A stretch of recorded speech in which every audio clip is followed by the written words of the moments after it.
Today, we'll be considering the definition, the causes, and effects of environmental degradation.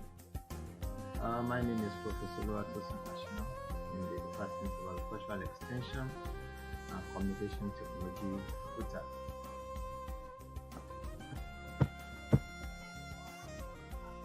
By way of introduction, we need to understand that the environment constitutes all that surrounds man.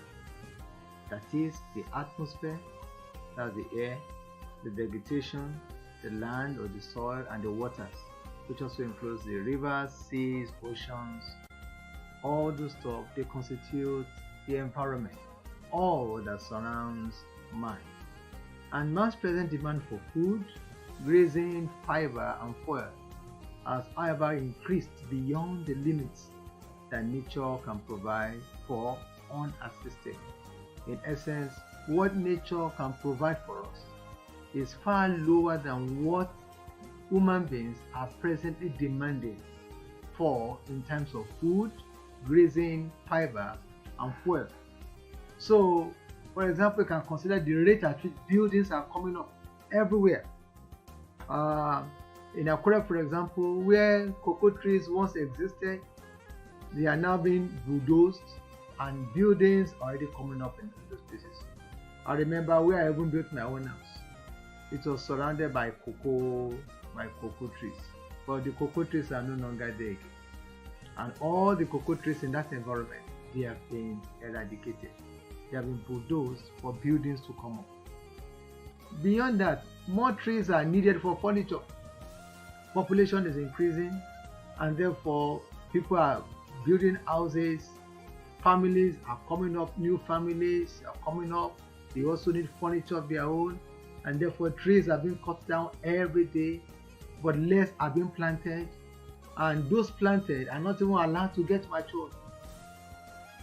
Today we complain a lot about the quality of wood that is being used to make our furniture. We find out that many of them do not last. Many of them are usually infected by pests and diseases, and in essence, because they are not matured enough. In those days, you find that houses of 100 years are still existing. The wood they have not been eaten by termites. But today, almost any kind of wood, termites will infect it. So what are we talking about?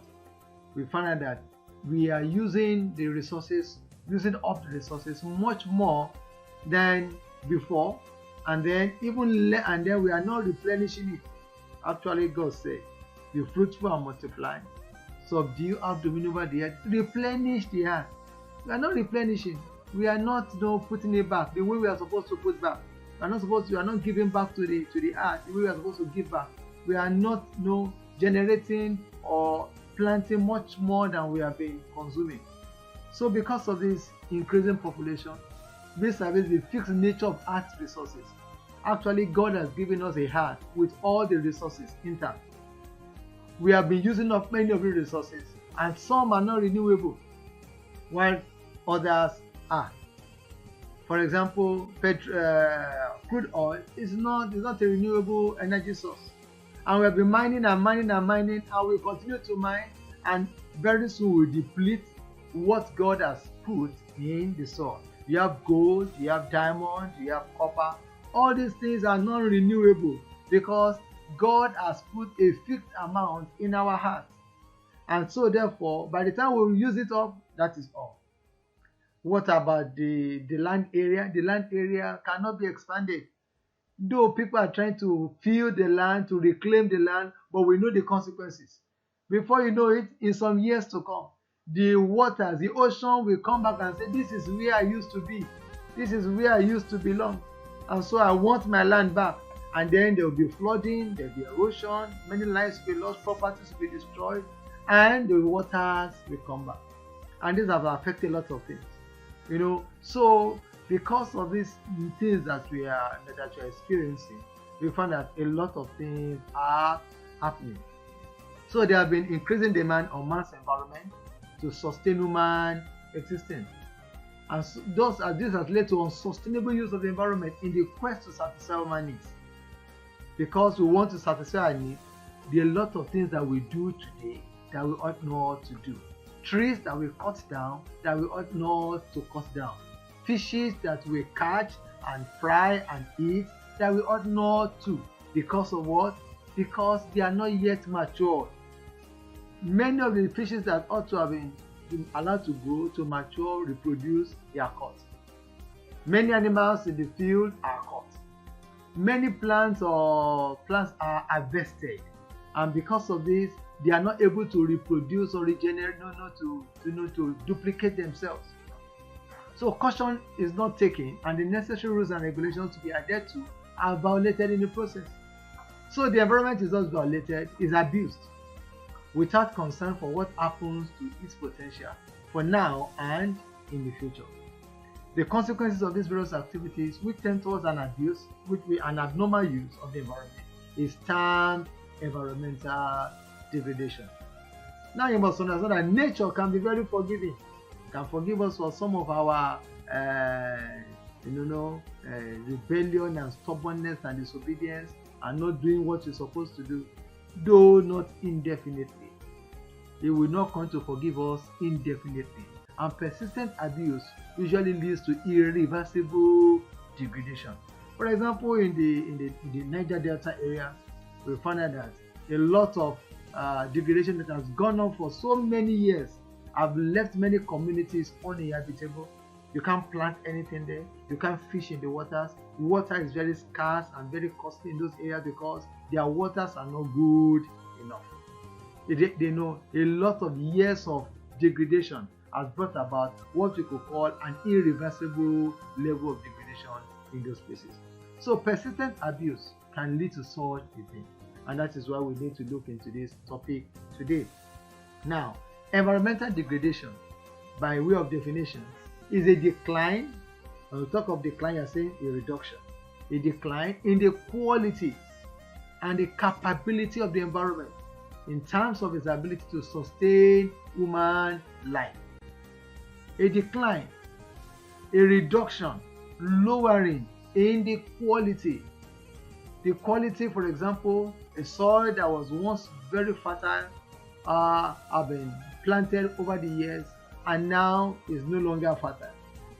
Its ability to produce is no longer there. It has been reduced, and so it cannot also sustain human life the way it used to sustain human life before.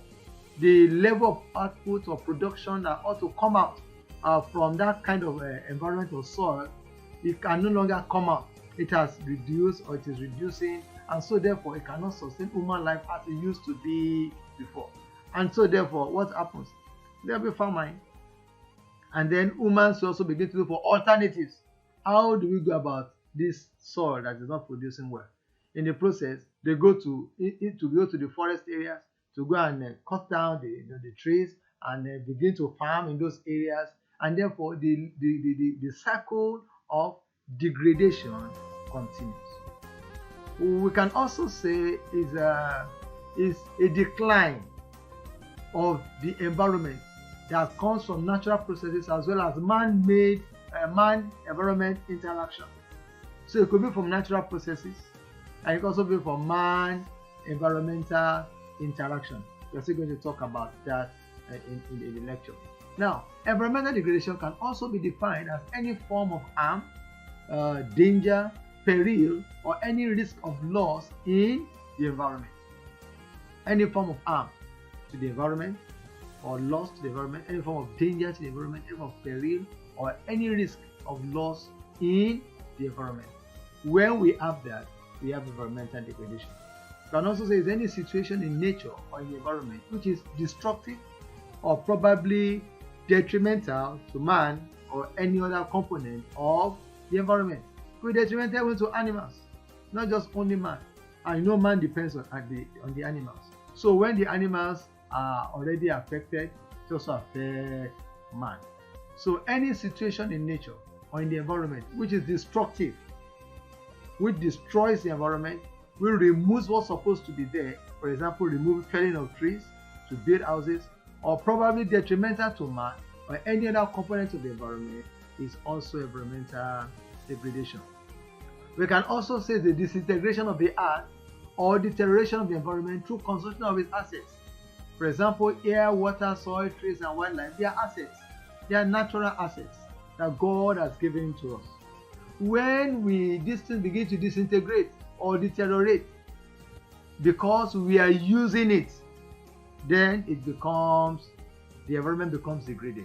For example, when you use your land, your soil, and you use it for so long, you don't do anything to replenish it or to restore its fertility, then what happens? The soil becomes depleted of nutrients, and becomes the soil, the quality of the soil, the structure, as well as the texture and other things of the soil becomes it declines and it deteriorated. Then when that happens, it also affects the trees, it affects the wildlife. When there are no food, nothing for the wildlife to live, they die off or they move away from that kind of environment. So we see that all these things are linked together. Even when the air is polluted or the water is polluted, fishes will not stay inside such water, and therefore it affects man on the long run. So environmental degradation is the disintegration of the earth or deterioration of the environment through consumption of its assets. When we use up these things and we don't replenish, we don't do anything to maintain them, to maintain the level, the quantity that we have, then it becomes degradation. Then it is characterized as any change or aggravation to nature's stock, seen to be pernicious or undesirable. We are still talking about deterioration and destruction of the environment, things that are not desirable in the environment. Then degradation is also created by the consolidation of an effectively substantial and expanding human populace, constantly expanding monetary development of per capita fortune, and the application of asset exhausting and polluting technology. This actually is the area of the causes. We are going to get about what the causes of environmental degradation. And environmental degradation occurs when Earth's natural resources are depleted and the environment is compromised in the form of extinction of species, pollution in air, water and soil, and rapid growth in population. By the time you put all these things together, you find out that something or one thing runs through all of them: the decline, deterioration, disintegration, loss, destruction of the natural resources or of the assets, the natural assets of the environment. When all these things are being compromised and affected, we are talking about environmental degradation. So it also includes extinction of species. Either they are plant species or animal species. Whatever goes off or is destroyed out of the environment rather than being retained is as a result of environmental degradation. Now, we have said it also occurs when we have talked about that.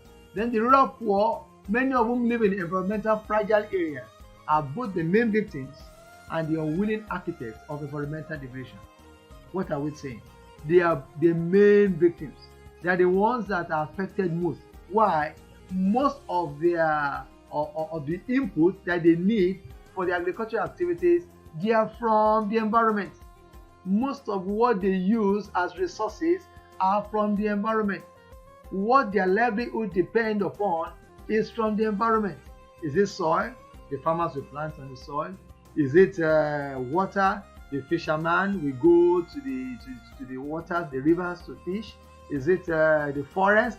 You have the hunters going there to get animals and things like that. Or even those who go there to collect non-timber forest products, snails, mushrooms, etc. All these various things are what makes them main victims of environmental degradation. And at the same time, they are the unwilling architects of environmental degradation, in that they are the ones unwillingly or unknowingly, they are the ones who are also causing the environmental degradation. For example, by their activities, bush clearing, burning the bush or the farmland after clearing it, All these things are what contributes to environmental degradation. Over farming, fragile lands, these are the things that, so in a way, they are both the main victims and your willing architects of environmental degradation. We can still be able to talk more about this. What are the causes of environmental degradation? The root causes of environmental degradation are 1. Poverty, 2. Ignorance, 3. Population pressure, 4. Advancement in technology, 5. The emergence of free market economies, and 6. Poor attitude of people towards the environment. Now let's pick them one by one. Poverty. How does poverty make our environment to get degraded, to get destroyed?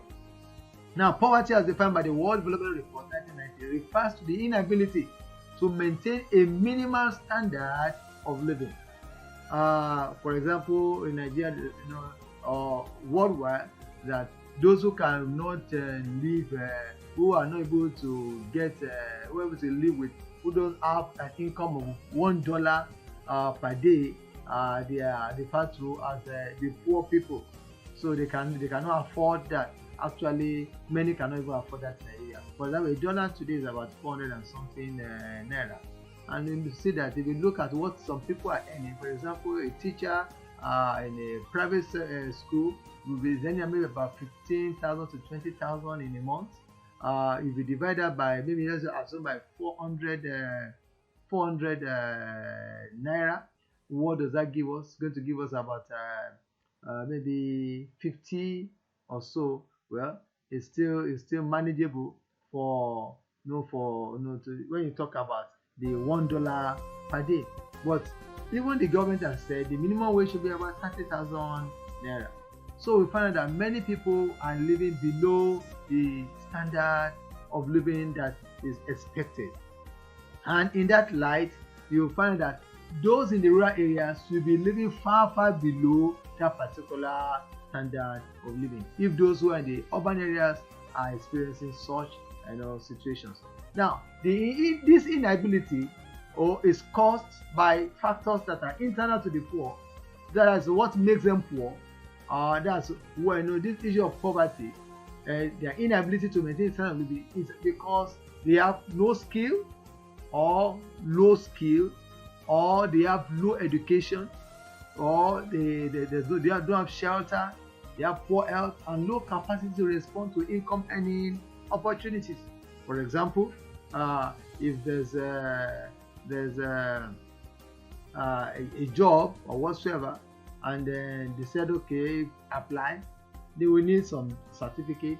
Many of them will not be able to have certificate. Many people have no skill, and many they have low education, just finished primary school. And how much will they give somebody who finished primary school? Nothing more than 10,000 naira. And that is what we have among many others. So what we are talking about, that there are factors that are internal to the poor that makes them predisposed to being poor. Then on the other hand, we also have factors that are external to them that also makes them predisposed to being poor. For example, they don't have access to land. So if they want to farm, no access to land, or the lands have been fragmented. You have minerals or other resources that they don't have access to. We know that some are doing illegal mining and things like that, but they don't have access to those things legally. They don't have access to credits or other financial resources, no access to markets, no access to technology, no access to productive infrastructure like irrigated water, water for irrigation, electricity, transportation, etc. These are many infrastructures that, and even in the rural, in the urban area, do we actually have electricity? How is our transportation system or network? Talk less of those in the rural areas. So we are finding the fact that there are both internal and external factors that predisposes people to poverty. And when people are poor, definitely they will look for any means and anything to keep body and soul together.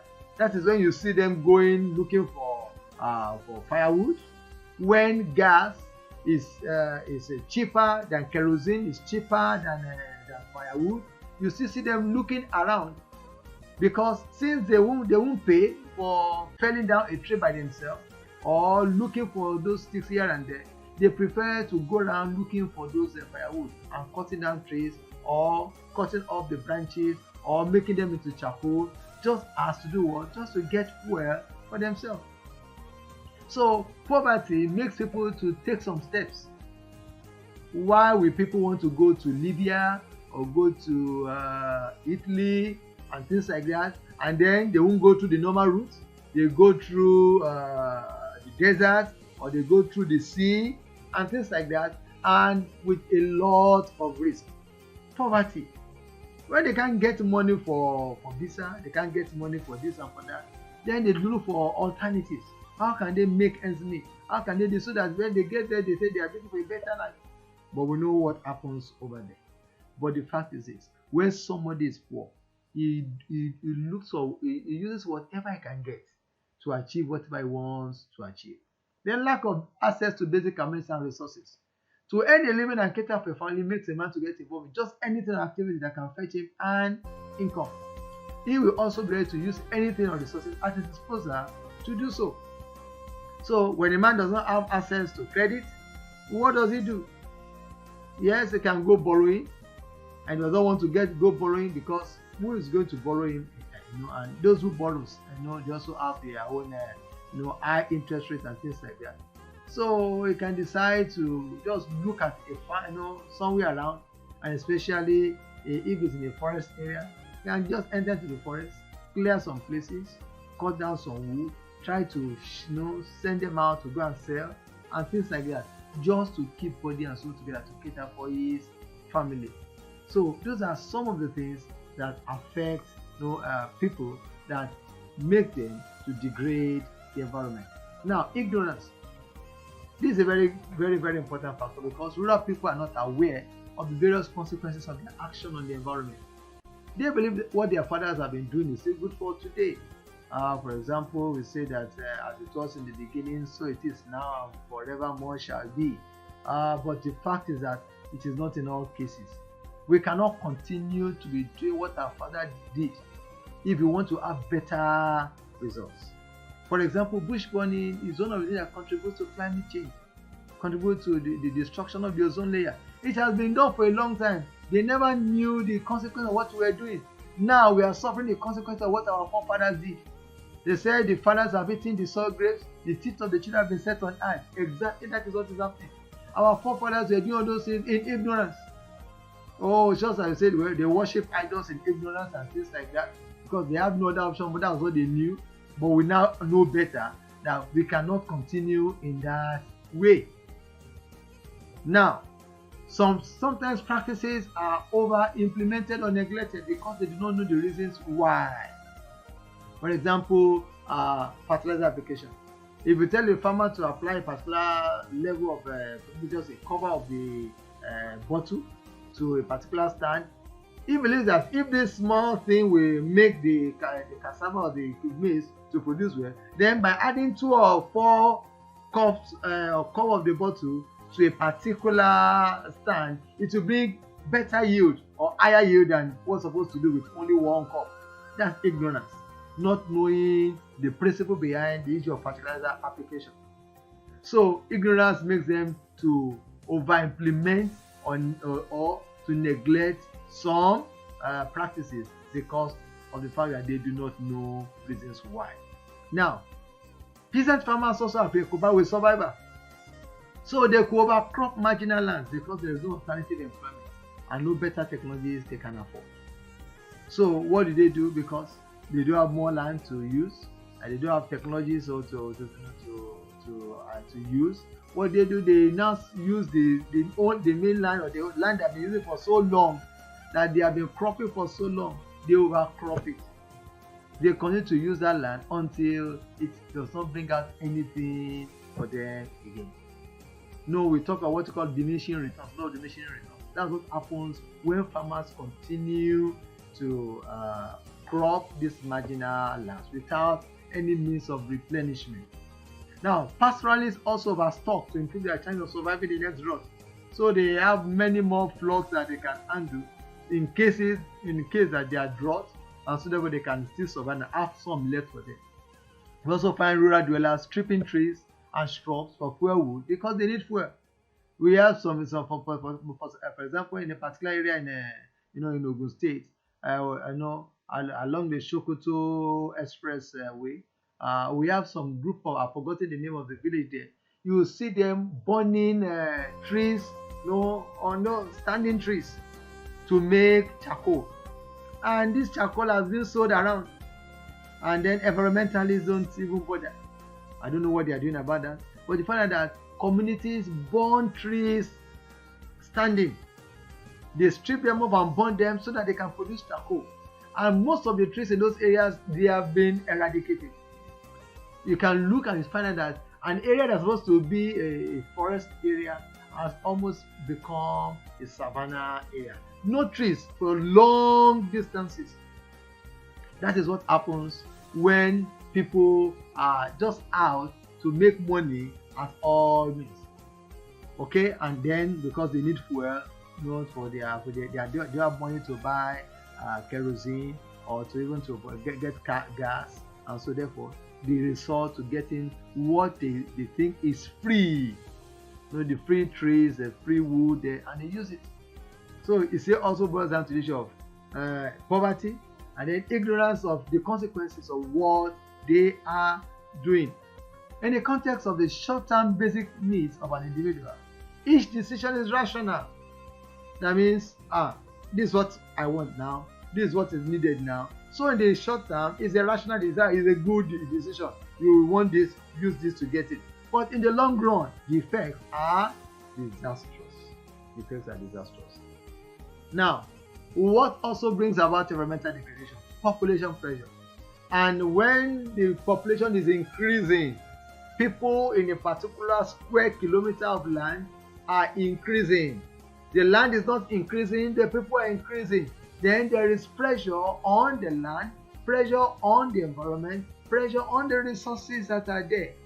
This leads to land fragmentation, then to over farming. Now, a particular family with a particular square kilometer of land, they inherit from their father divided it among 10 children. The 10 children take their portion of that land. They also have maybe about 5 children on the average. They divide among those 5 children.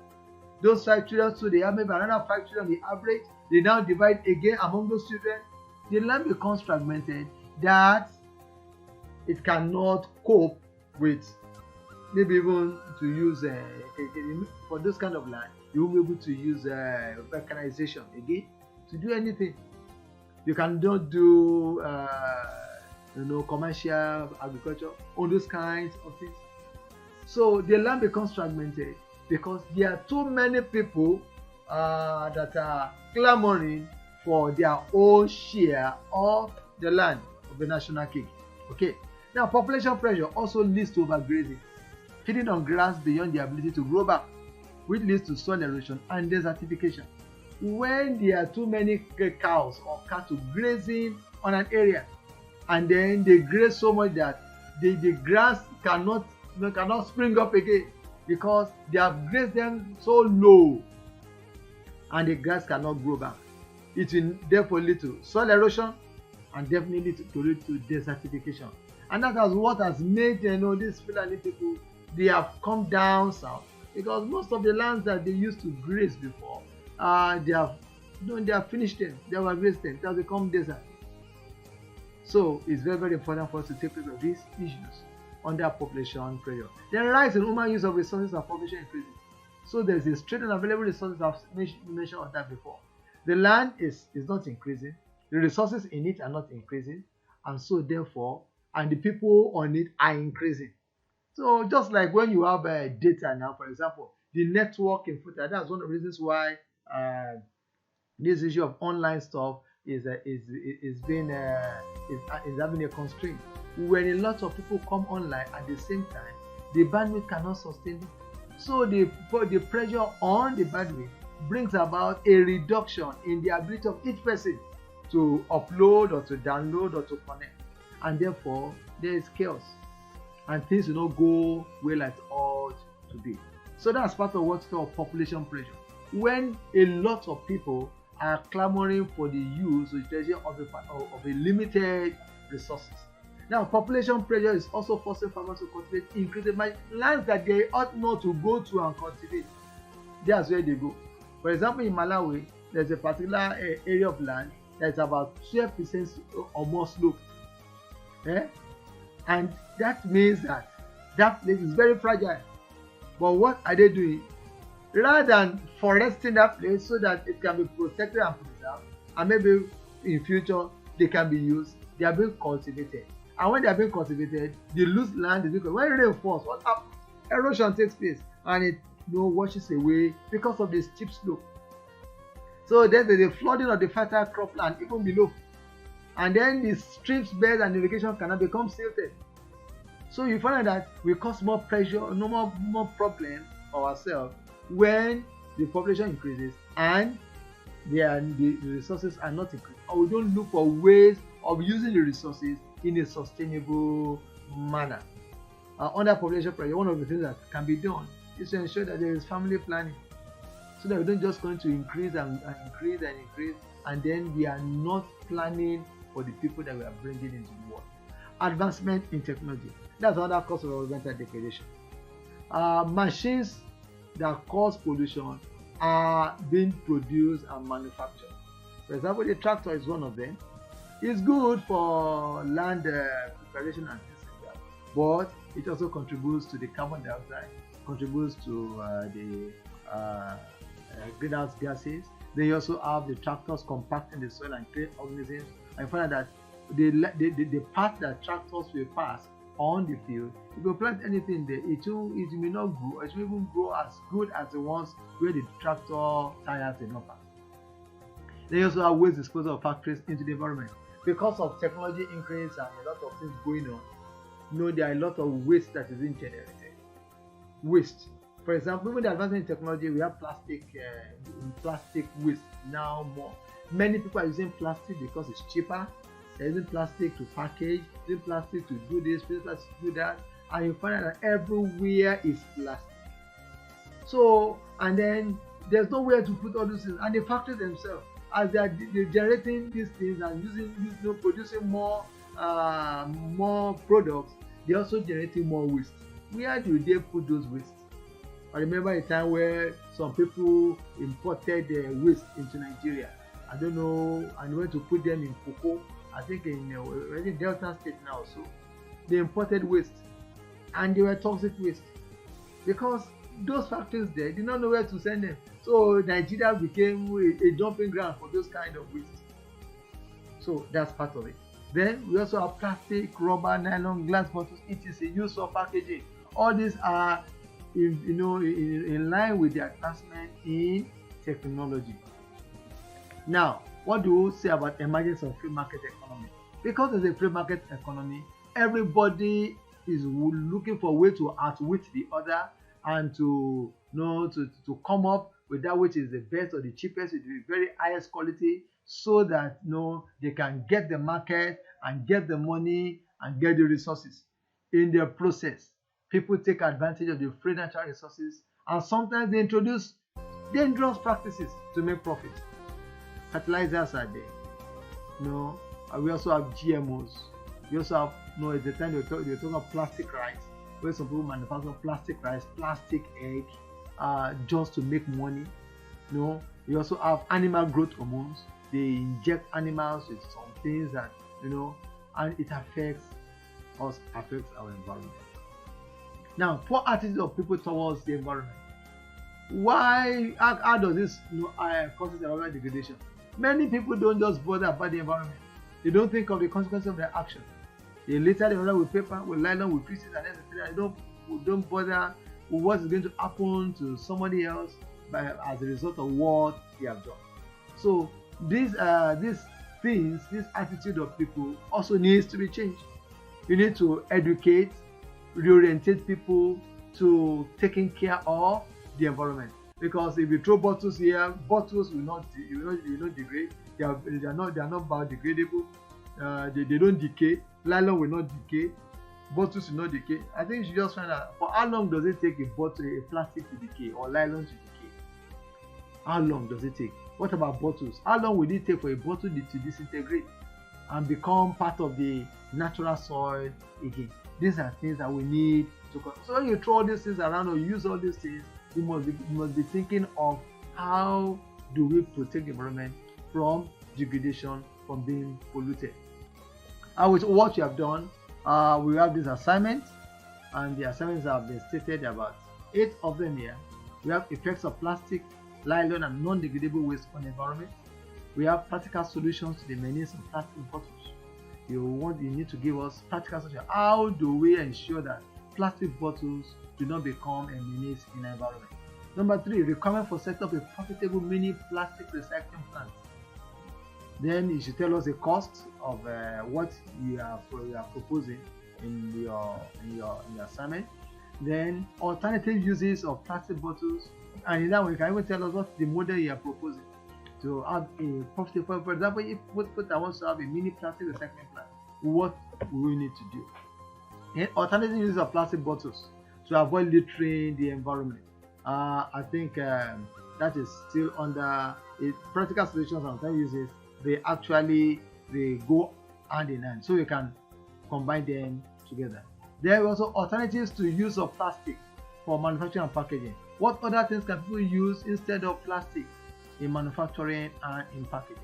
Then you also have measures to promote and encourage people to be environmental or environment conscious. What can we do to promote, encourage, and even to change their attitude to their environment? Then technologies that cause environmental degradation. These are about 5 of them.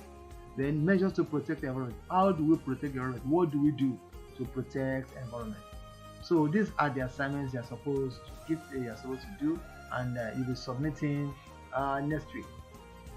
Instructions: use a PowerPoint plan to answer each of these questions. You'll see the sample below. Then not more than 5 points on each question. You should insert pictures for better illustrations. Then you upload on the Google Classroom when you are prompted to do so. At least in a week's time, you should be ready to upload your assignment. And all the questions to be answered in one PowerPoint file, like I've done in this lecture, just in one file. Each slide will be one question. You use one slide for one question, the second slide for the second question, and on like that. It will be in one PowerPoint, and then you make sure you name it with your own name and matric number, surname and matric number. That is what you should do in naming your file: surname and matric number, and put environmental EE1. That's EE1. Environmental extension 1. That's the assignment 1. So this is the example. For example, slogans: environmental protection. These are your points: environment, our pride; safe environment, save you; clean air, good health. So this is example of what I want you to do. With that, we round up the lecture for today. I believe you had an interesting time. Please listen at least one more time to the